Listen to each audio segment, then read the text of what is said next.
it would be difficult to overstate the importance of the pale morning dun mayfly on western trout rivers. And here are 5 rock-solid fly choices for that hatch. Now first, for the nymph, you know, here's everybody's favorite nymph, or if it's not, it's close to it. And this is the troth pheasant, the troth pheasant tail. And there, just so you don't get confused, there is a British pheasant tail called the Sawyer pheasant tail. This one is a cantankerous troth pheasant tail. Gotcha. And there it is. And you know, in a size 16 or 18, it's pretty close to a dead ringer for the pale morning dun nymph, because the pale morning dun nymph, well, it looks like that. It's dark, and which is interesting because then it hatches into a dun that's really pale. And so that's why we have flies like the Quigley Cripple, which this one's been around, the Quigley Cripple, for a long time, and from what I understand, Bob Quigley developed this originally for pale morning duns, and now you can, it's tied for all kinds of mayflies. But you notice that the Quigley Cripple is it's pale in the front and then dark in the back. So the back part represents the nymph underwater still, and the front is the mayfly dun emerging from the shuck, pale. So it's kind of half nymph, half dun.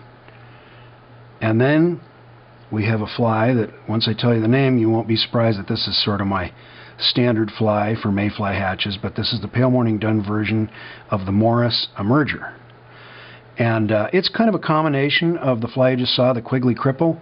It has the burst wing case in back that's made out of the butts of the hair, which really makes it buoyant. This is a surprisingly buoyant half-sunk emerger type fly.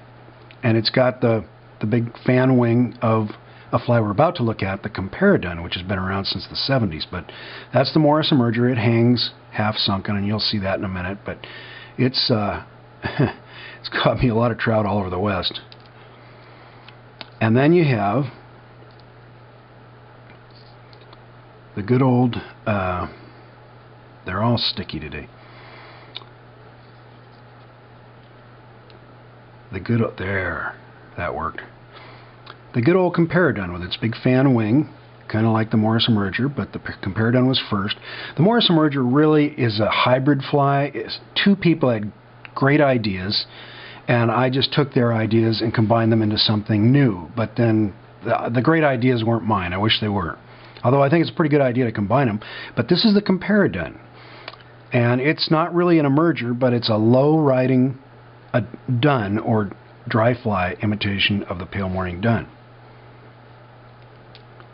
And the last one I wanted to show you for the traditionalist is the beautiful old light Cahill. I've really kind of got a thing for this fly. I just think it's beautiful. And I've always enjoyed fishing it and tying it. You know, years ago this was among my standard flies. Now I tend to prefer the more contemporary designs, but this one just is beautiful, and it did and does work for sure. Obviously it sits high, but if you're a fly tyer, it's a fun fly to tie. I kind of went crazy on it for about 6 months of my life, and just declared war on tying the pale morning, or the light Cahill. Those wings are one of the big challenges right there. Those are lemon wood duck wings, and to get those split neatly and get them nice and flat and even and matched and all that stuff is a neat trick, really. But it's a gorgeous fly, and you know what? It may go way back. You know, it's an old Catskill pattern, but it still works. All these work.